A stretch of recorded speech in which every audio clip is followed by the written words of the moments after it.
J'ai appelé mon chien, Sonny, et j'ai aperçu l'esprit d'un autre chien qui le suivait. J'en croyais pas mes yeux. Ce visiteur avait pris une photo. Le flash avait fait apparaître le reflet d'une personne qui n'était pas là. Pendant une fraction de seconde, son visage est apparu, puis il s'est volatilisé. Elle s'était manifestée sous nos yeux. Je ne voyais pas ce que ça pouvait être à part un fantôme. J'étais absolument terrifiée. On a vu la tache s'élargir et prendre peu à peu forme humaine. L'esprit était tout près du plafond et il se déplaçait très vite. Ma fille m'a regardé et m'a demandé ce qui se passait et je lui ai répondu « Je viens de voir un fantôme ».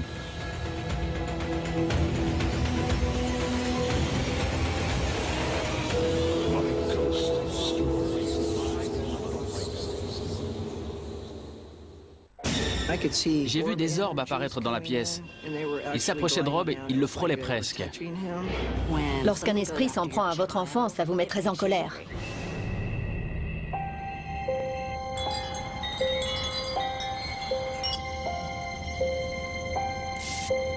Mon histoire de fantôme a commencé le jour où mon fils et moi avons emménagé à Joplin.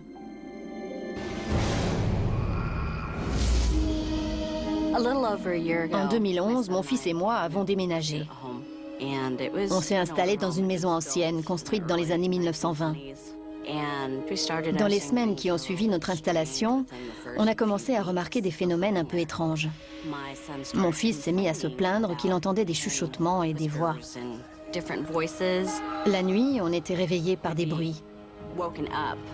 On avait l'impression que quelqu'un entrait dans la maison et on entendait la porte de la buanderie claquer. On avait beau dormir profondément, le bruit nous réveillait. Au départ, je me suis dit que c'était parce que c'était une maison ancienne, qu'on ne la connaissait pas encore très bien, et qu'il fallait qu'on s'habitue à ces bruits. On était tout de même un peu secoués. Un soir, on s'apprêtait à aller se coucher, et tout à coup, on a entendu un grand boom. Dans la salle à manger, j'avais installé une table de bistrot. J'avais posé une plante dessus et j'avais ajouté 2 chaises. Quand je suis arrivée dans la pièce, la table était complètement renversée et la plante, qui aurait dû se trouver par terre, avait été soigneusement posée à côté, sur l'une des 2 chaises. Pas un gramme de terre n'avait été renversé. C'est là que je me suis dit qu'il fallait que quelqu'un vienne jeter un œil, parce que je n'avais absolument aucune idée de ce qui se passait. Mon fils ne dormait plus, je ne dormais plus non plus. J'ai donc demandé à mon compagnon s'il pouvait installer des caméras pour qu'on sache si les mêmes phénomènes se produisaient lorsqu'on n'était pas chez nous. À plusieurs reprises, quand j'étais chez Brianna, j'avais remarqué des choses bizarres, entendu des bruits. J'avais vu des apparitions, senti des énergies, perçu des mouvements au niveau du sol. Brianna voulait savoir ce qui se passait, alors elle m'a fait installer des enregistreurs. Un jour, Brianna et moi nous étions dans le bureau pour écouter les enregistrements. Alors qu'on se trouvait dans la pièce, on a eu une sensation étrange, comme un courant d'air froid. On avait perçu une énergie dans la pièce tout à coup. C'est là que j'ai entendu une voix d'homme dire « Aidez-moi ».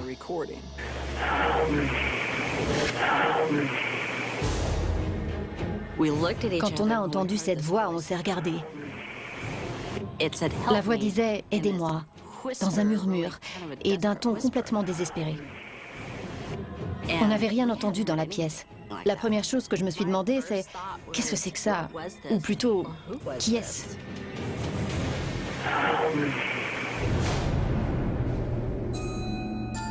Les animaux dans la maison sentaient qu'il y avait quelque chose dans l'air. J'ai un gros chat ragdoll qui a de longs poils et parfois il se hérissait et il se mettait à courir. Ou bien il restait immobile et il guettait. Les esprits avaient un effet sur les animaux, ça ne fait aucun doute.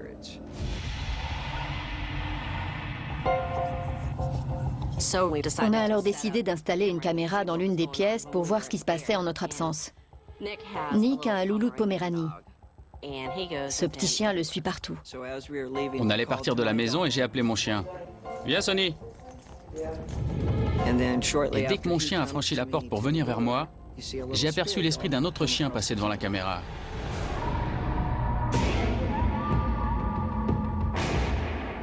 Visiblement, il suivait Sonny. On aurait dit qu'il avait envie de jouer. Et j'ai constaté que le chat, lui aussi, avait remarqué qu'un esprit avait traversé la pièce.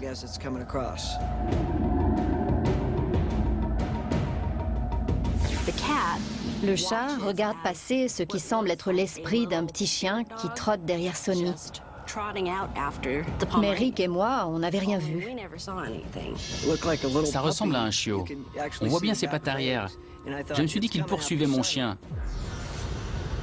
Sonny avait dû l'attirer. J'en croyais pas mes yeux.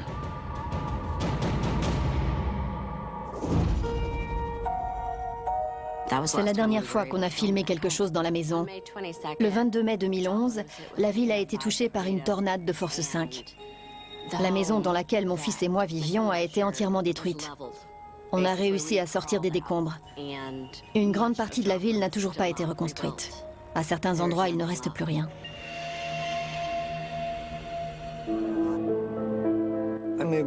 J'ai accueilli Brianna et son fils dans ma nouvelle maison et environ 2 semaines après notre installation, on a commencé à entendre des bruits de pas dans la cuisine, des portes qui s'ouvraient et qui se fermaient. On voyait des ombres. À peine quelques semaines plus tard, mon fils me disait « Maman, ça recommence ». Cette fois-ci, il prétendait qu'il sentait quelque chose sauter sur son lit. La nuit, nos animaux sont enfermés dans une pièce, donc ils ne se baladent pas dans la maison. De toute évidence, les esprits nous avaient suivis.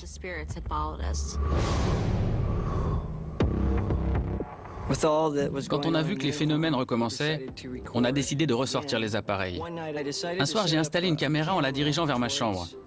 Quand j'ai regardé les images filmées, j'ai vu que la caméra avait bougé. J'ai d'abord pensé que quelque chose l'avait heurté, mais en regardant de plus près, je me suis aperçu que quelqu'un avait saisi le trépied et l'avait secoué. J'en ai déduit que les esprits ne voulaient pas que je filme.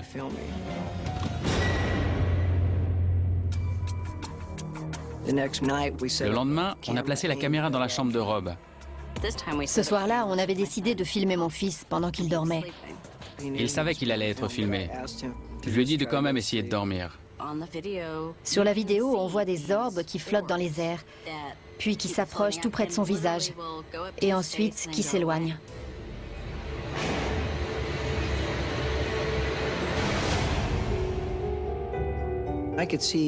J'ai vu des orbes apparaître dans la pièce, et selon moi, c'étaient des esprits. Ils venaient un peu de tous les côtés, dans un mouvement très fluide, et ils s'approchaient de Rob. Ils le frôlaient presque. Le lendemain matin, Rob m'a dit qu'il avait senti que quelque chose l'avait touché. Il nous a signalé qu'il avait senti quelque chose lui toucher le nez, la tête, et lui donner des petits coups. Quand j'ai vu tous ces esprits volter autour de mon fils et s'approcher de lui, j'ai su qu'il m'avait dit la vérité. Sur cette même vidéo, on perçoit une voix qui dit « Écoutez ». Il y avait un esprit qui nous disait « Écoutez ». Il prononçait ces mots d'une façon étrange, dans un souffle, mais sur les images, on ne voyait personne. Je pense que les esprits savaient très bien ce qu'on faisait. Ils savaient qu'on filmait.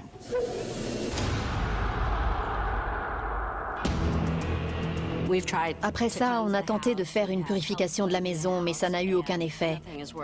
Les esprits semblent toujours se concentrer sur mon fils, quelle que soit la pièce dans laquelle il se trouve. Depuis qu'on a déménagé, c'est de pire en pire. Les esprits sont plus nombreux, l'activité s'intensifie, les phénomènes se multiplient. On ne sait plus du tout quoi faire. C'est une chose de se défendre quand on est adulte, mais lorsqu'un esprit s'en prend à votre enfant, ça vous met très en colère.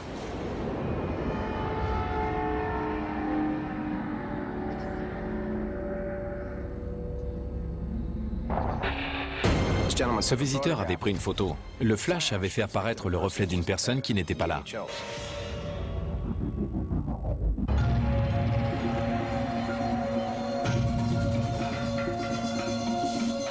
Mon histoire de fantôme a commencé il y a quelques années, lorsque je suis devenu directeur de la fondation du phare de Rose Island. Le phare a été construit en 1869. Son premier gardien s'appelait Charles Curtis. Cet homme a vécu dans le phare pendant environ 31 ans. entre la fin du 19e siècle et le début du 20e siècle. Son métier consistait à entretenir le phare. 24 heures sur 24, 7 jours sur 7, il nettoyait les lentilles et il s'assurait que le feu puisse guider les bateaux qui allaient et venaient dans la baie. Quand j'ai pris la tête de la fondation du phare de Rose Island, j'étais tout ce qu'il y a de plus sceptique. Je ne croyais pas aux fantômes, jusqu'au jour où j'en ai moi-même aperçu. Avant toute chose, je tenais à dormir dans le phare parce que je voulais savoir ce que ça faisait. J'étais venu y passer la nuit avec ma femme. On dormait, et aux alentours de 3 heures du matin, elle m'a réveillé en me disant qu'à 3 reprises, elle avait entendu des bruits de pas dans les escaliers. Elle commençait à avoir peur. Un autre soir, peu de temps après, je travaillais au phare. Je marchais sur une pelouse. Je me dirigeais vers le hangar de l'île. À ma droite se trouvait la caserne. C'est un très vieux bâtiment, construit en 1798, composé de 9 chambrées. De loin, j'ai remarqué que la porte de la 9e et dernière salle était ouverte. D'habitude, cette porte n'est jamais ouverte. Elle est maintenue fermée par un loquet. Je me suis donc approché. Je m'apprêtais à fermer la porte quand j'ai entendu des voix à l'intérieur. Je n'ai pas réussi à distinguer ce qu'elles disaient. On aurait dit que 2 hommes parlaient à voix basse. J'ai trouvé ça très étrange parce que j'étais la seule personne sur l'île. Je suis entré à l'intérieur pour voir s'il y avait quelqu'un. La pièce était vide. J'ai refermé la porte en poussant le loquet, puis j'ai fait le tour du bâtiment. Je n'ai vu personne. Je suis allé jeter un œil sur le rivage, mais j'étais tout seul sur l'île. Quand j'ai commencé à entendre des voix dans la caserne, je venais tout juste d'arriver sur l'île et je ne connaissais pas bien son histoire. Je me suis donc mis à faire des recherches. Rose Island a d'abord été occupée par les Britanniques en 1776. Puis, les Américains ont bâti un fort sur l'île. Une fois la guerre avec les Britanniques terminée, le fort de l'île a servi d'hôpital public. C'est là que les personnes atteintes du choléra ou d'une autre maladie infectieuse qui arrivaient par bateau étaient placées en quarantaine. Les malades étaient installés dans les 2 dernières salles du bâtiment. J'ai tout de suite fait le lien avec les voix que j'avais entendues. Il s'agissait sans doute de personnes qui étaient mortes sur l'île, mais qui étaient toujours là. Je ne m'attendais pas à ça, et ça m'a fait un peu peur. À ce moment-là, j'étais encore assez perplexe, mais peu à peu, j'ai commencé à me dire qu'il devait se passer quelque chose dans le phare. Puis j'ai fait appel à John Brightman. Dave m'a appelé et m'a dit qu'il était à la recherche d'un groupe d'enquêteurs pour venir inspecter le phare. J'ai conduit le groupe jusque sur l'île. C'est un endroit extraordinaire. Quand on approche, on voit ce phare imposant planté au bord de cette île. C'était génial de se dire qu'on allait avoir les lieux pour nous tout seuls pendant une nuit entière. On est entré dans le phare, on a commencé par interroger Dave, et c'est là qu'on a aperçu une lumière qui se déplaçait. Cette espèce de sphère lumineuse est passée derrière lui, puis elle a disparu, comme si elle était sortie par la porte. Et tout à coup, on l'a vue réapparaître. Elle était derrière son dos, vers le haut de la porte, sur la droite. Je ne pense pas que ce soit un orbe, mais rien dans la pièce n'a pu produire cette lumière. On n'en revenait pas. Après ça, on a installé notre matériel. John a cherché ses collègues de placer des caméras et des micros un peu partout dans le phare. On a installé des caméras à plusieurs endroits pour pouvoir observer les lieux pendant la nuit. J'ai commencé à prendre des photos avec un appareil thermique. John a pris une série de photos. Sur la première, on voit apparaître une tache au niveau de la fenêtre. On ne savait pas trop ce que ça pouvait être. Et puis, photo après photo, on a vu la tache s'élargir et prendre peu à peu forme humaine. Sur la deuxième photo, on commence à apercevoir un torse et des bras, et un espace entre ce qui semble être la tête et le cou. Et sur la troisième photo, on voit un visage qui nous observe derrière la fenêtre. Il ne pouvait pas y avoir quelqu'un à l'extérieur. On était au premier étage, à peu près 6 mètres au-dessus du sol. Il n'y a pas de gouttière. Personne ne pouvait être debout derrière la fenêtre. L'un de mes enquêteurs s'est précipité dehors pour voir s'il pouvait y avoir quelqu'un à l'extérieur. Mais c'était impossible. Personne n'aurait pu monter à cet endroit.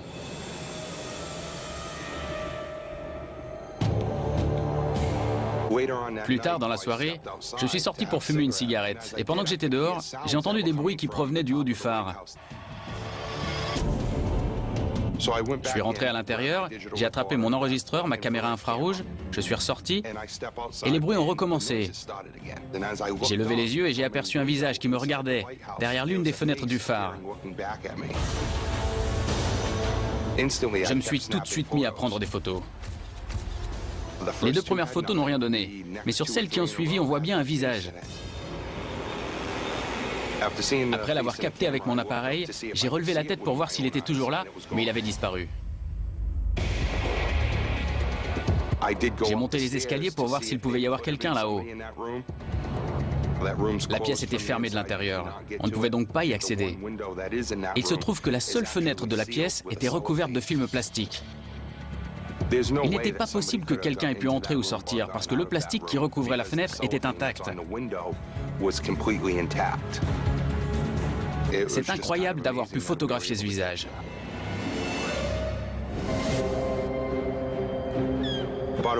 À peu près une semaine plus tard, j'ai téléphoné à Dave pour lui parler des PVE qu'on avait enregistrés et des photos qu'on avait prises.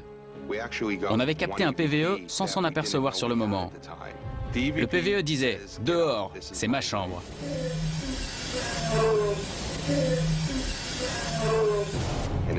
La voix était assez grave, ce qui me laisse penser qu'il s'agit sans doute d'un homme. On pense que c'est peut-être l'esprit de Charles Curtis qui hante le phare, notamment parce que Dave dispose d'une preuve. Une photo que lui a donnée un visiteur. Ce visiteur avait pris une photo d'un tableau sous verre. Il avait appuyé sur l'obturateur et avec le flash, un homme qui n'était pas dans la pièce était apparu, assis dans un coin. Le reflet avait fait apparaître une personne qui n'était pas là. L'homme assis ressemble comme 2 gouttes d'eau à Charles Curtis, l'un des premiers gardiens du phare. Lorsqu'on compare les photos, on a l'impression de le voir en plus jeune. Quand j'ai examiné la photo du gardien et le reflet dans le tableau, je me suis dit que c'était peut-être bien lui. J'en ai eu des frissons. Je pense que l'esprit de Charles Curtis hante les lieux, parce que cet homme a passé une bonne partie de sa vie ici.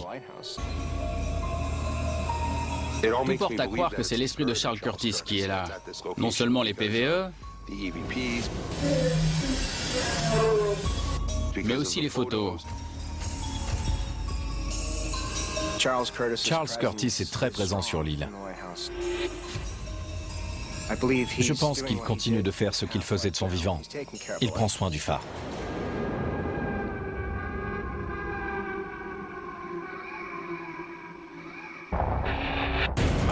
J'ai eu très envie de faire du trampoline parce qu'un enfant m'avait demandé de sauter.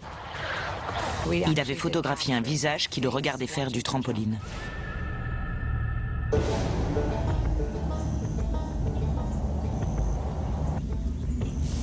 Mon histoire de fantôme a commencé le jour où j'ai emménagé à Arlington, dans l'État de Washington. Mon mari et moi habitions dans la région de la baie de San Francisco, mais un jour on en a eu assez de la ville. On s'est mis à la recherche d'une maison plus au nord. Et on a fini par dénicher la maison de nos rêves. C'était une maison entourée d'arbres, avec beaucoup de verdure, un ruisseau coulait au fond du jardin. Les voisins habitaient à plusieurs centaines de mètres. On était très isolés. On habitait cette maison depuis à peu près 3 ans, lorsqu'on a commencé à remarquer une activité. Un jour, ma fille faisait ses devoirs dans la cuisine, et je me trouvais face à elle. J'ai levé les yeux et j'ai aperçu une petite fille dans le couloir qui entrait à toute vitesse dans la salle de bain.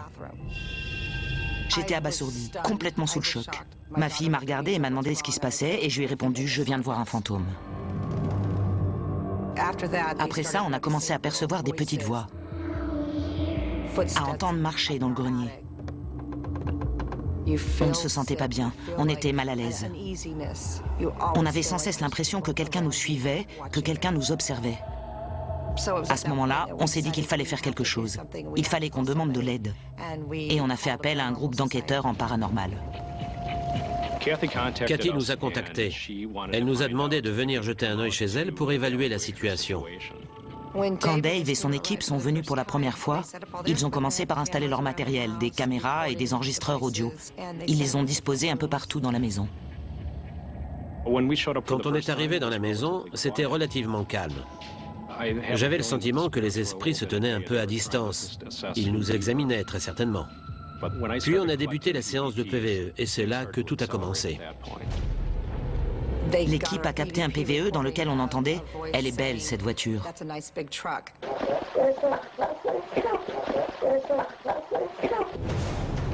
Les enquêteurs avaient effectivement garé leur pick-up devant la maison. On a enregistré la voix d'un enfant qui avait remarqué la présence de la voiture dans la cour. Ça nous a impressionnés. On était très contents d'avoir enfin des preuves. Ce qu'on avait ressenti était bien réel. Cathy nous avait signalé qu'elle avait entendu des bruits de pas dans le grenier. On a voulu creuser un peu de ce côté-là, alors avec un collègue, je suis allé jeter un œil là-haut. On a inspecté la pièce et on a vu qu'il était impossible que qui que ce soit ait pu courir dans le grenier. Il y avait des affaires partout. On a demandé si la personne qui avait couru pouvait courir encore une fois. Quelques secondes se sont écoulées, puis on a entendu des bruits de pas, non pas dans le grenier, mais sur le toit au-dessus de nos têtes. On a entendu des pas, c'était terrifiant. Le bruit était très net. On pensait qu'on entendrait marcher sur le sol du grenier. Mais le bruit provenait du toit. Les esprits nous signalaient leur présence. Ça a duré environ 5 secondes.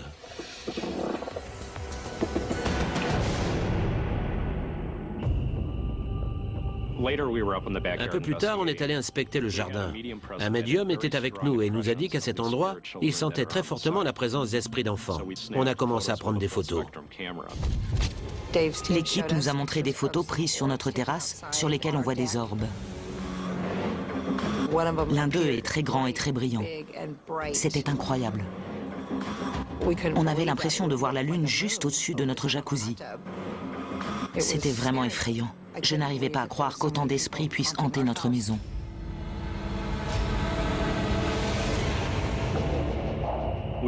Alors qu'on se trouvait dans le jardin, j'ai eu très envie de faire du trampoline parce que je savais qu'on était en présence d'enfants. J'ai demandé aux esprits s'ils voulaient bien sauter pour me montrer. Mais je n'ai obtenu aucune réponse.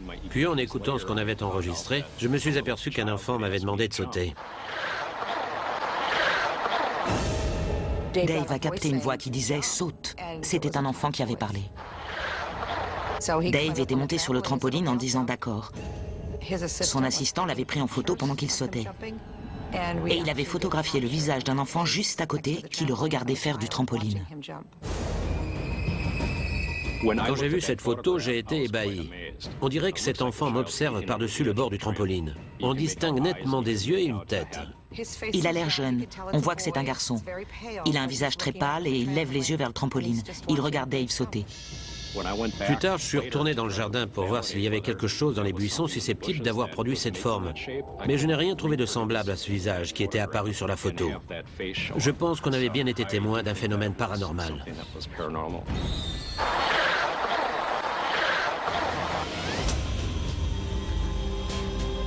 Après ça, alors que je marchais près du ruisseau avec le médium, il m'a dit qu'il avait la nette impression que des gens s'étaient noyés à cet endroit. Je lui ai demandé combien il y avait d'esprits autour de nous, parce que j'avais la sensation qu'ils étaient très nombreux. Et il m'a répondu qu'à ce moment-là, entre 25 et 30 esprits étaient regroupés autour de nous. C'est là qu'on a capté le PVE qui disait « C'est moi qui les ai fait venir ».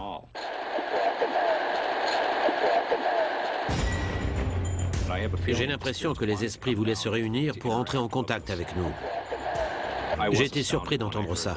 C'est incroyable d'avoir pu communiquer de cette façon. Il est rare d'obtenir des réponses aux questions qu'on pose. C'est remarquable. Je pense que les intuitions du médium étaient confirmées. Ces noyades avaient bien eu lieu. Le couloir de la maison était une zone particulièrement active. Cathy nous avait confié qu'elle y avait aperçu des lumières et qu'elle y avait vu la silhouette d'une femme qui redressait les tableaux. On a donc décidé d'installer la caméra infrarouge à cet endroit, dans l'espoir de filmer une apparition. En visionnant les images qu'on avait filmées, on a vu une masse blanche passer devant la caméra. L'esprit était tout près du plafond. Il était de couleur blanche et il se déplaçait très vite. Il a traversé devant la caméra, puis il est repassé dans l'autre sens très vite, comme pour manifester sa présence. On était sous le choc. Ça avait été furtif, mais on avait filmé quelque chose, ça ne faisait aucun doute. C'était stupéfiant d'avoir pu capter ce type d'activité sur vidéo. C'était la preuve qu'il y avait des entités paranormales dans la maison.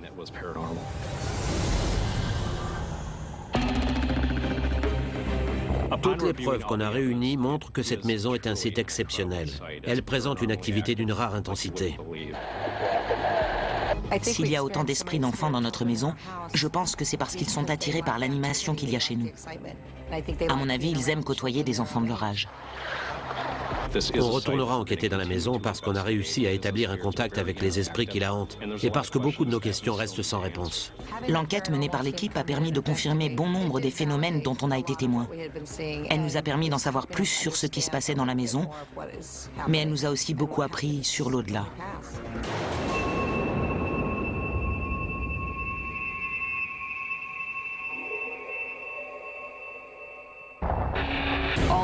Tout à coup, j'ai détecté une activité.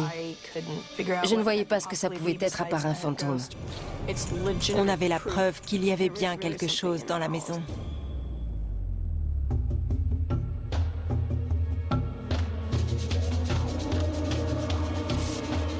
Mon histoire de fantôme a commencé 6 mois après avoir acheté une maison à Rocklin. Mes 2 filles, mon fiancé et moi vivions depuis longtemps dans un appartement et c'était un événement pour nous d'emménager dans cette maison. On se faisait une joie d'emménager dans la maison de Rocklin. Le quartier avait l'air sympa et ma sœur et moi, on avait chacune notre chambre. Je m'y plaisais beaucoup. Mais ensuite, des phénomènes étranges ont commencé à se produire. Subitement, l'atmosphère de la maison est devenue pesante. J'entendais des bruits de pas sans qu'il n'y ait personne dans la maison. C'était d'autant plus surprenant qu'on n'avait pas d'animaux chez nous. Ça a commencé la nuit pendant que je dormais. Je me réveillais complètement angoissée. J'avais l'impression d'avoir senti quelqu'un penché au-dessus de moi, prêt à me sauter dessus. Je sentais qu'on me touchait les cheveux. J'avais aussi la sensation qu'on me touchait les pieds, un peu comme si on me chatouillait. Je me sentais tellement mal à l'aise dans ma chambre que j'ai fini par aller dormir sur le canapé.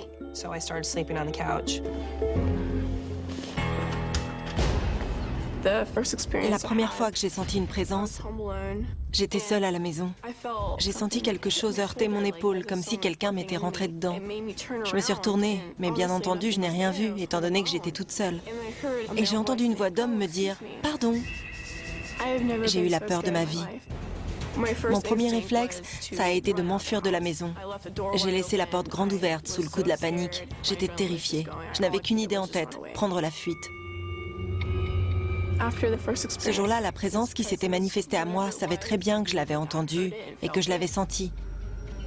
Et après ça, les choses ont commencé à empirer.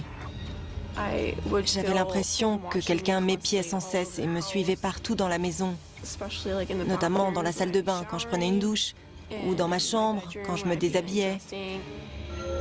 C'était vraiment terrifiant. J'ai commencé à me dire que tous ces phénomènes devaient être de nature paranormale, parce que je continuais à sentir une présence dans la maison alors que j'étais seule. J'ai donc décidé d'acheter un enregistreur pour essayer d'établir un contact avec un esprit et peut-être capter quelque chose. Je me souviens très précisément avoir demandé « Êtes-vous assis sur ce lit avec moi ?» J'ai écouté l'enregistrement et j'avais capté une réponse. C'est lui qui a fait ça. Quand j'ai entendu ça, ça m'a fichu une sacrée trouille. Je n'en croyais pas mes oreilles. Selon moi, c'était un esprit, parce qu'il n'y avait personne d'autre dans la pièce pour me répondre. Cet enregistrement n'a fait que renforcer mes peurs, parce qu'il m'apportait la preuve d'une présence dans la maison. Et qui plus est, chose encore plus terrifiante, il n'y avait pas qu'un seul esprit chez moi, mais plusieurs. Si un esprit m'avait dit ça, ça voulait dire qu'il n'était pas seul.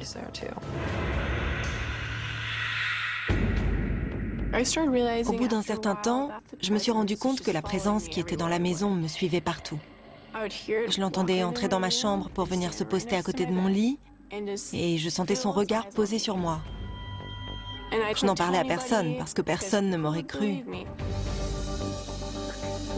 Une nuit, je dormais dans le salon et j'avais décidé de laisser un appareil photo près du canapé au cas où je veuille prendre des photos. Je me souviens que l'atmosphère du salon était oppressante. Je sentais que l'esprit était revenu. J'avais l'impression de le sentir avec moi dans le salon.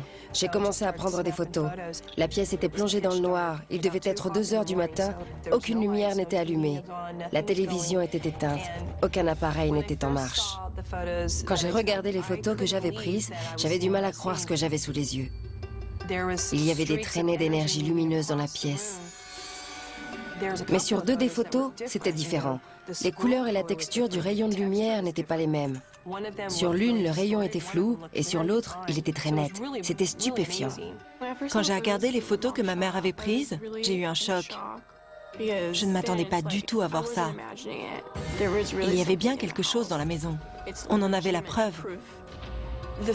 La photo qui m'a fait le plus peur est celle sur laquelle on a l'impression d'apercevoir le reflet d'un homme sur le mur. Il ne s'agit pas seulement d'un orbe. Il y a un visage sur cette photo. Je ne voyais pas ce que ça pouvait être à part un esprit, un fantôme, une énergie ou que sais-je. Les photos étaient suffisamment éloquentes et j'ai décidé de contacter des enquêteurs en paranormal. J'étais absolument terrifiée, mais j'étais chez moi. Je ne voulais pas attendre que les choses s'aggravent. Il fallait que je me débarrasse de ces esprits. Les enquêteurs sont venus accompagnés de 2 médiums, un homme et une femme. Ils étaient bien décidés à établir un contact avec les esprits qui étaient dans la maison. Ils étaient équipés d'enregistreurs audio, de caméras et de pendules. Ils m'ont expliqué que le pendule est un objet qui réagit en fonction de l'énergie d'une pièce et que lorsqu'ils posent une question, ils interprètent la réponse selon le sens dans lequel le pendule tourne. Pendant l'enquête, les médiums ont été attirés vers la chambre de ma fille Alexis. Ils n'arrêtaient pas de répéter qu'ils sentaient quelque chose dans cette pièce. Ils ont posé plusieurs questions et ils en sont arrivés à la conclusion qu'il y avait 2 garçons dans ma chambre.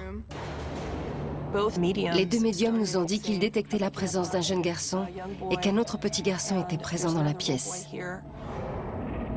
Ils ont commencé à leur poser des questions et ils leur ont notamment demandé s'ils me regardaient pendant que je me déshabillais, et à chaque question qu'ils posaient, les esprits répondaient oui.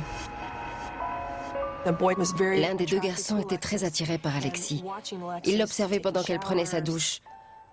Quand ma fille a entendu ça, ça l'a rendue complètement folle. Ce qu'elle craignait était avéré. J'ai des frissons rien que d'y penser. Je ne voulais plus rien entendre. C'était tellement terrifiant. Quelqu'un m'épiait. Quelqu'un s'immisçait dans mon intimité. À ce moment-là, les 2 médiums ont cru bon de demander aux esprits des 2 garçons de quitter la maison. Ils leur ont dit « Laissez cette famille tranquille. Vous n'avez rien à faire ici. Vous devez partir. » Ensuite, l'un des 2 médiums a fermé les yeux et il a eu l'air de se plonger dans une profonde méditation. Il a fait ce geste-là. Puis il a rouvert les yeux et il a dit « Ça y est, ils sont partis. » Très franchement, quand je suis allée me coucher ce soir-là, j'étais encore un peu méfiante. Je me faisais du souci. Je me demandais si ce qu'on avait fait n'allait pas déclencher de nouveaux phénomènes. Mais tout s'est bien passé. J'ai dormi sans être une seule fois réveillée. Je ne sais pas ce que les 2 médiums ont fait, mais ça a marché. Les esprits ont quitté la maison. Ça a été une expérience éprouvante. J'étais contente que ça se termine. On menait une vie de famille très heureuse. Et subitement, des phénomènes paranormaux ont commencé à se produire. Du jour au lendemain, j'ai perdu le sommeil et j'ai commencé à entendre des voix de personnes qui n'étaient pas dans la maison.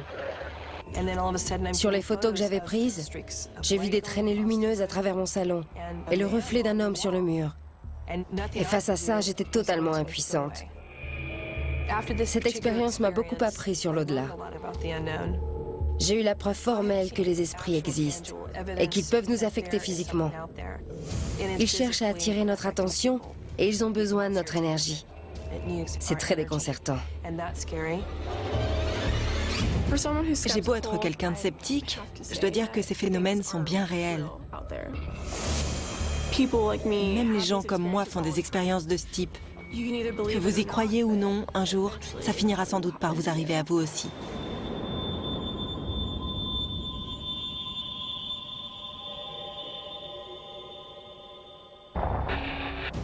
Depuis toujours, Pat était convaincue que l'esprit d'une petite fille vivait dans la maison. Et maintenant, on en a la preuve.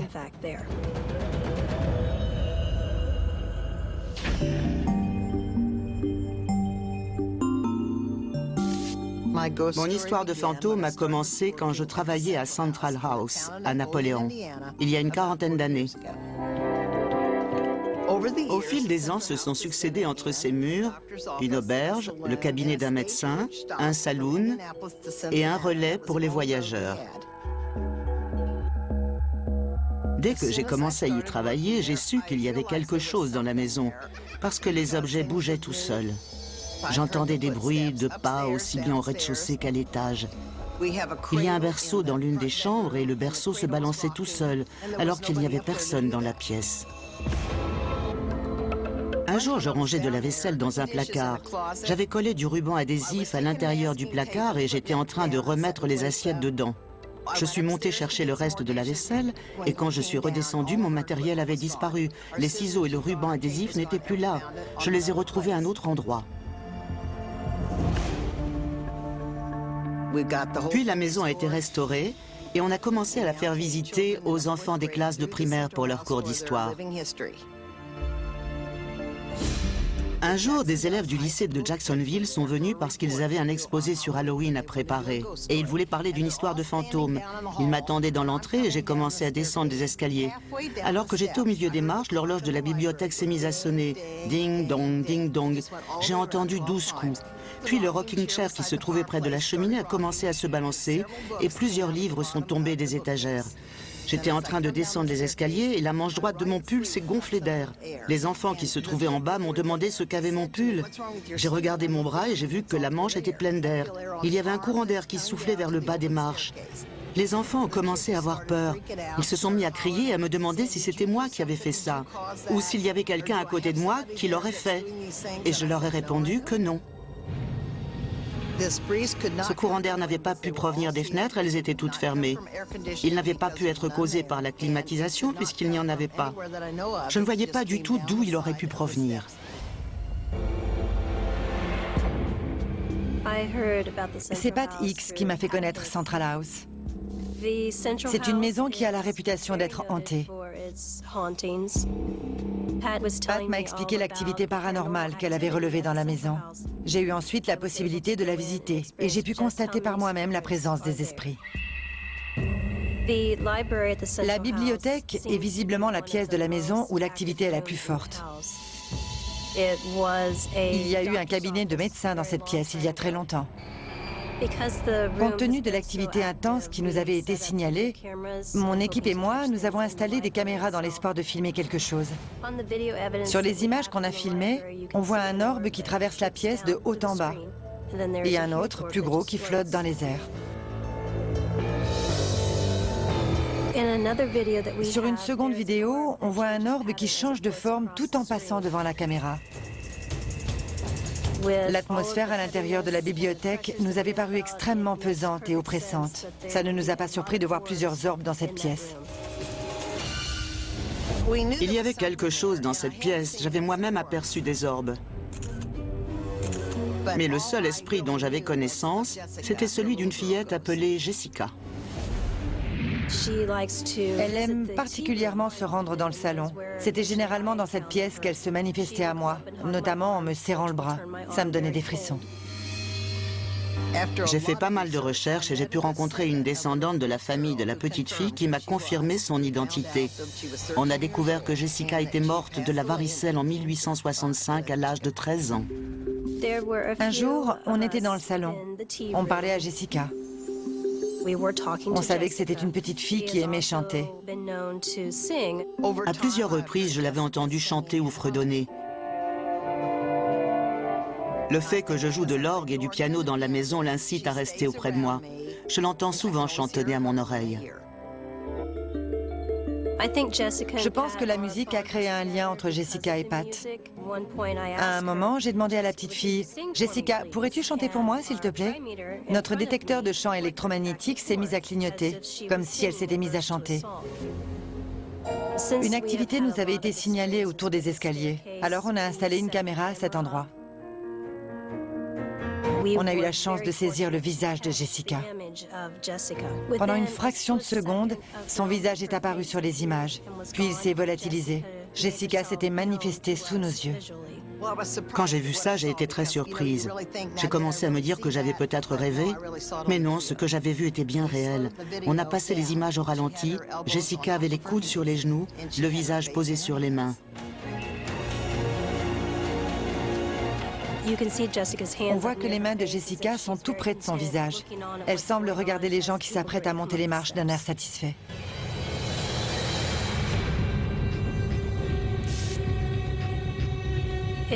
Pour toute personne qui s'intéresse aux phénomènes paranormaux, ce genre d'image est extrêmement précieux. Il est très rare de réussir à mettre un visage sur un nom.